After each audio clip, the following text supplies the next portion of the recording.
Hello everybody, this next video in the Marvelous Microorganisms series is all about the science of bread making. So we start with yeast. Yeast is a microorganism, one of the tiniest forms of life. The air around us is actually full of thousands of different kinds of yeasts. They're just so tiny, you can't see them. Here we have a picture of yeast and how they reproduce. If you give them a warm, damp surrounding and something sweet to eat, it will start to breed and multiply. And yeast are fascinating because they don't need a male and a female to multiply or breed. They breed asexually, which means that they just have excuse me, a mother cell, and the mother is able to make a bud split into two, and she actually only has daughters. So every yeast is a clone of its mother. Interesting, right? Yeast are single-cell organisms in the fungi kingdom. Yeasts are important in the world of baking, alcohol production, and even the pharmaceutical industry, as they help scientists create new medicines. But how do yeast survive? Yeast are sometimes known as sugar-eating fungus. Yum, yum, yum. When you buy packets of baker's yeast in the store, the organisms inside are in a state of inactivity, so they don't need to eat. But when you mix them into dough, they wake up and begin eating, and thus making carbon dioxide. They need food and water. Why do the yeast organisms wake up when you mix them in the dough mixture? Right? Like every other living organism in the world, they need food and water. It's one of the basic principles of life. So you can see we mix it with the water and we put them in a moist environment with some nutrients such as sugar, and they become active. You can see in this beaker here the yeast has become active because it started to produce gas in the carbon dioxide in the form of gas. So the bread rises. When we add yeast to bread, you have to wait for it to rise. So here you can see, like at the bread that we made in class, first of all, it is quite a small ball of dough, and over an hour it more than doubles in size. During the step, the dough does appear to be growing, but what's really happening is that you're giving the tiny yeast organisms time to eat and create small pockets of carbon dioxide inside the dough, which is what makes the dough seem like it's growing larger, and it leads to our fluffy, yummy bread.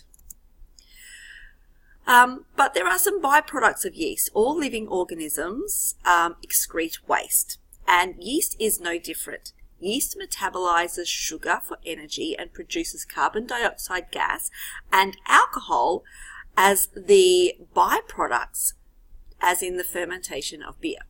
So the yeast eats the sugar, and out comes CO2 gas, alcohol, and some energy in the form of heat. You might notice that when we mixed up the yeast and the sugar and the water in the bottles, they actually got a little bit warm. In fact, beer can actually be seen as liquid bread, and bread can be seen as solid beer. Who would have thunk it? Just in case you're wondering, don't worry, the alcohol does burn off during the baking process of the bread, so you're not going to get drunk from eating it. Right, this here, what you can see is the chemical equation of yeast metabolizing sugar. What that actually means is the yeast burps and sweats. It excretes waste. Okay, one molecule of glucose sugar that the yeast eats, num num num num num, produces 2 molecules of alcohol in the form of ethyl alcohol and 2 molecules of carbon dioxide gas, and also the yeast will multiply. So you have to knead the bread. All right, wheat flour is made up of two proteins. These proteins are called gliadin and glutenin. And when they combine, they make gluten. Mixing gluten with water in bread dough forms a gum-like stretchy substance that can hold the gas bubbles. We knead the dough to help the gluten network become more and more elastic. These CO2 bubbles create gas pockets in the dough that help the dough to rise.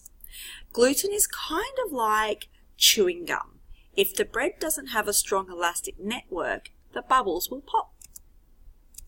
When the bread goes into the oven, the yeast continues releasing CO2 gas and the gases keep expanding because of the heat. That's how you get all those little holes in the bread. So, let me give you a story. This is how it may have all begun. Millennia ago, a long time ago, humans mixed flour and water together to make bread.